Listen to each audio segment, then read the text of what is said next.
today we have Bill Perrottet talking Chilean needlegrass for us on this event for the Chilean Needlegrass Action Group in Marlborough. So we're spreading our knowledge and finding our knowledge from different places, and Bill's about to give us a rundown. Hi everyone. Yeah, I'm Bill Perrottet.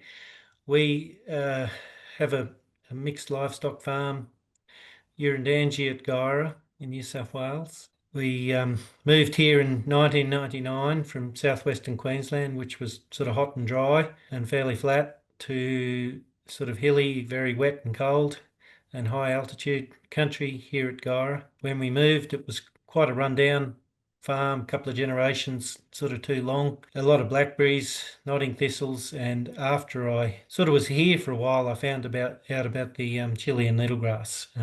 So we're located sort of in central New South Wales, midway between Sydney and Brisbane in the New England area. Since 99, we've been here sort of 26 years.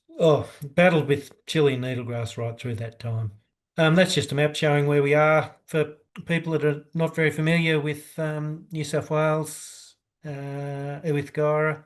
So the New England's sort of in from Coffs Harbour, and we're right on top of the range. Yeah, I was just talking to Annette about your flooding.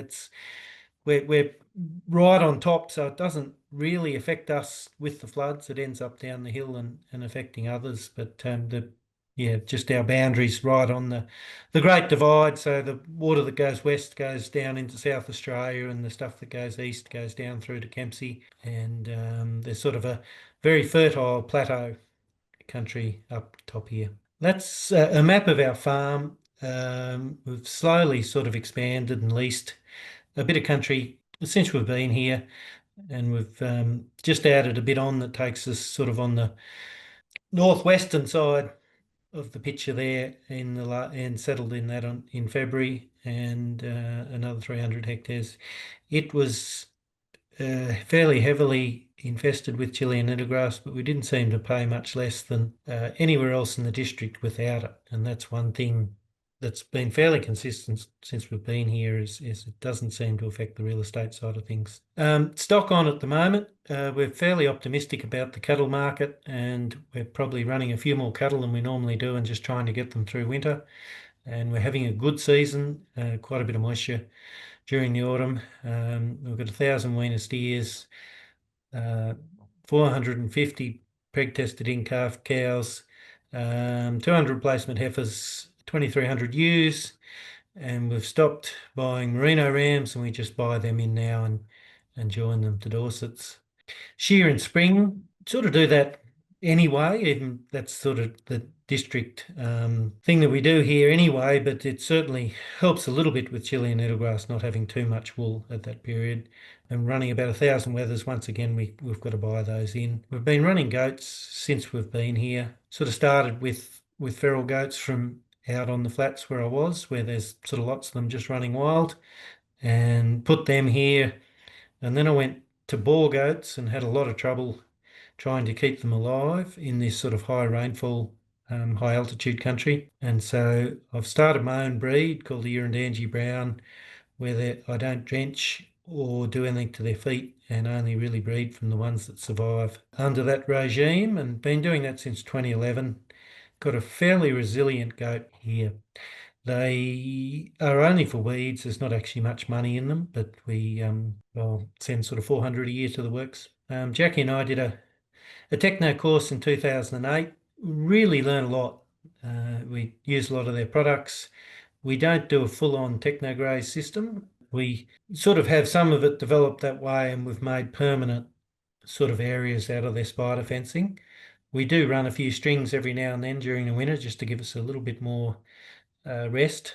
We use all their troughs, a lot of their temporary fencing stuff. We found stuff that goes on the quad was just too dangerous in our hills. Like it was too steep, and the weight on the front of a four-wheeler was just too much. So we thought it was great, but we just couldn't quite get it to work safely. I've been active in land care since the whole time I've been here. I've sort of been the local representative for our town with the regional organisation, and then I joined the board, 12 years of helping out with that, and then on my last year in 2022, I was the chairman of that board, and I've been out for a couple of years now. Still involved, still sort of run things in our local town. If there's anything on, usually facilitate. Been benchmarking the farm since we've been here with a couple of different groups. We've got a really good group at the moment, and it's all open book. A couple of younger go-getters in the group, and sort of we've been learning off each other.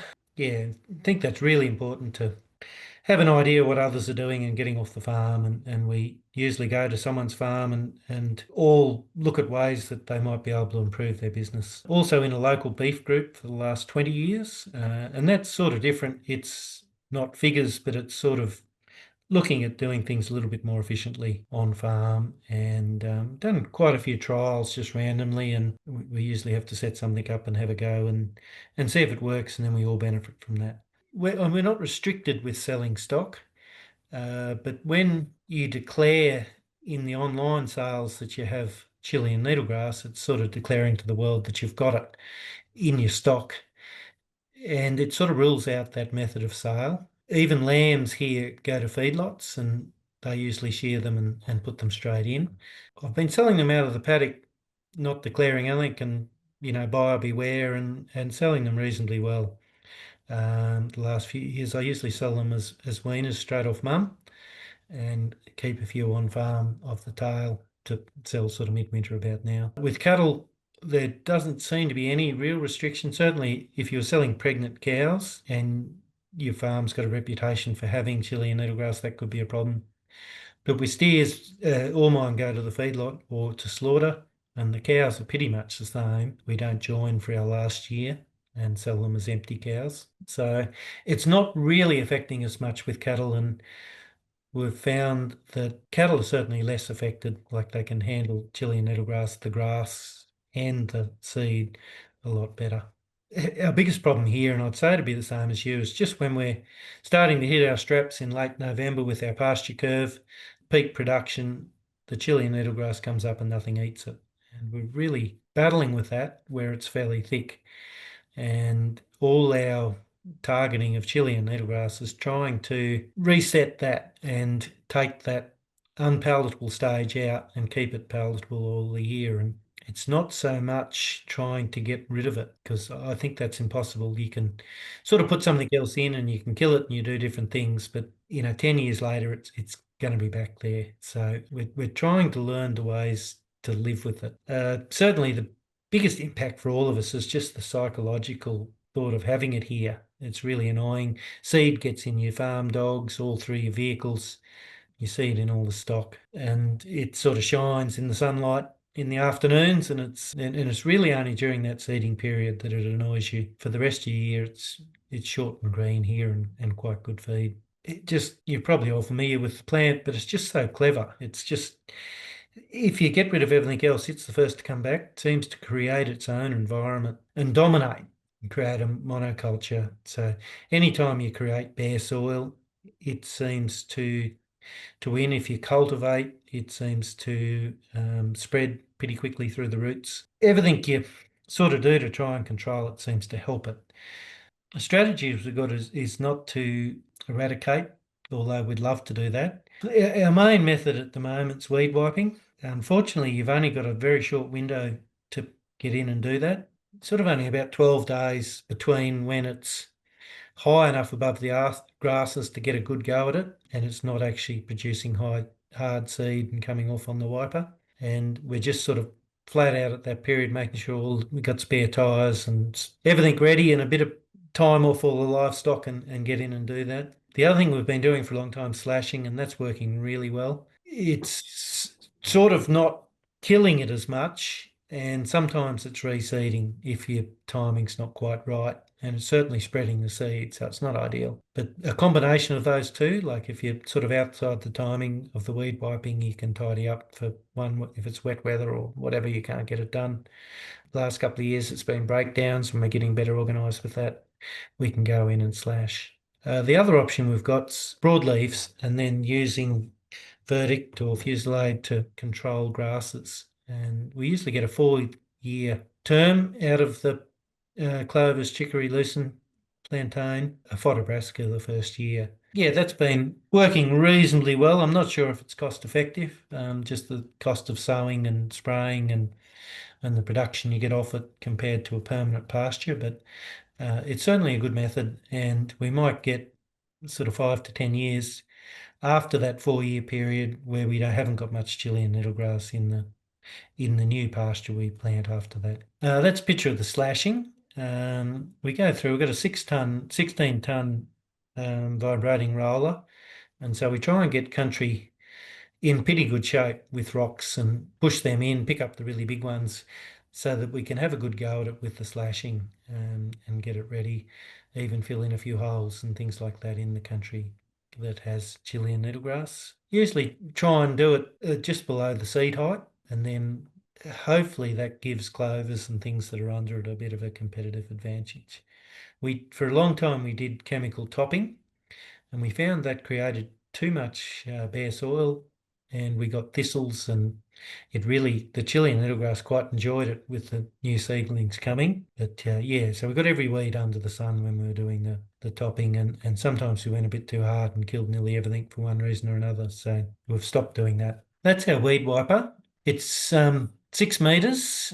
We've got a GPS and we set it on about 8 kilometres an hour, so we can get a fair bit done. Once again, the country has to be in pretty good shape. You can see that's not very heavy duty. So we've been practicing the last couple of years trying to get ourselves organised and get the country right, get the machine right. Hopefully this year we'll get in and get a fair bit more done. In those weed wiped areas, we've spread quite a bit of seed with a drone afterwards, hoping that it'll go into the dead Chilean needlegrass after wiping and establish. And that's mainly broadleafs again into there, but it's usually us leftover seed from when we sow. We just order a bit more and then wait until the sort of late spring, early summer and put that out after wiping. We've also drilled quite a bit in, and that's picture at the bottom's where we've drilled in a bit of chicory and plantain and lucerne. It's reasonably resilient with Roundup, especially lucerne if it's got, and chicory if they've got the roots down. In an ideal world, we would have had that grazed down completely, which I did in a lot of the paddocks, but that's sort of sticking up enough to get wiped there.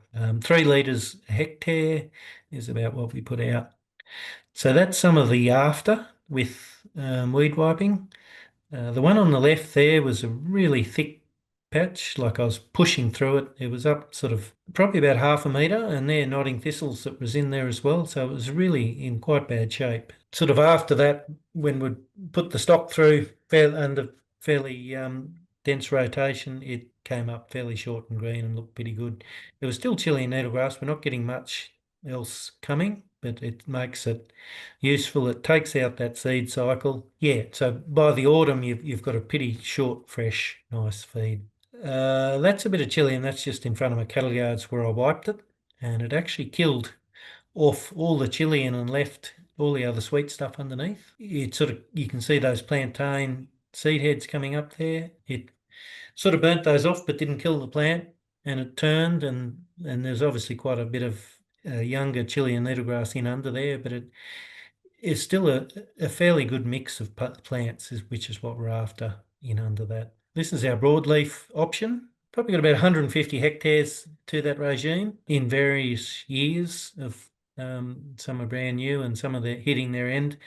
Probably the depreciation's the biggest problem. Like it gets thinner and thinner every year and sort of less productive. We've got that in some of our techno areas, which sort of utilises it nicely. And we're fairly relaxed with the spraying. We let the Chilean sort of germinate and get up a bit before we give it that selective spray and use it during the winter when it's quite valuable. And then we usually do a selective spray in late winter each year just to take out all those grasses. I was surprised how much came after the drought. We had a huge drought here in 2019. It came up everywhere in this district, and I sort of been to a couple of places and friends in the south and sort of got out of the car and thought, oh, there's a bit of Chilean needlegrass, and looked up and there's sort of whole farms, like you look out and people's lawns.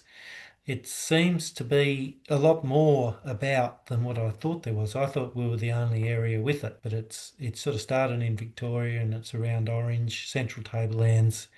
There's quite a bit in the Darling Downs in East Queensland. And there's quite a big area that it could spread to if it's left unchecked, which without any livestock restrictions or fodder restrictions, it could do that. So hopefully we can get a new tool to deal with it in the future. When we had a small group here around Black Mountain where our farm is, there was a few people that were concerned about it. There were smaller landholders trying to deal with it and know what it looked like. And so we had a couple of field days about it to try and identify what to do, and everyone was finding it after thinking they didn't have it. And the main thing was identification, and there was a few people that didn't know what it looks like that actually found a tiny area before it got away. Funnily enough, it's always somewhere where someone comes in, and one was at a cattle loading ramp, and others was where an earth mover had dug an electrical cable. And they were able to chip those ones out and get rid of them, and hopefully they're still Chilean needlegrass free. It's got to come in somehow, and it usually doesn't blow in, so it's usually a vehicle or stock, or it could be a fox is another one that's very possible here, or kangaroos. That little group we had on identification, we had a bit of funding left over, and we decided to have a day in our local club, thinking a handful of people would turn up, and it was absolutely packed with landholders.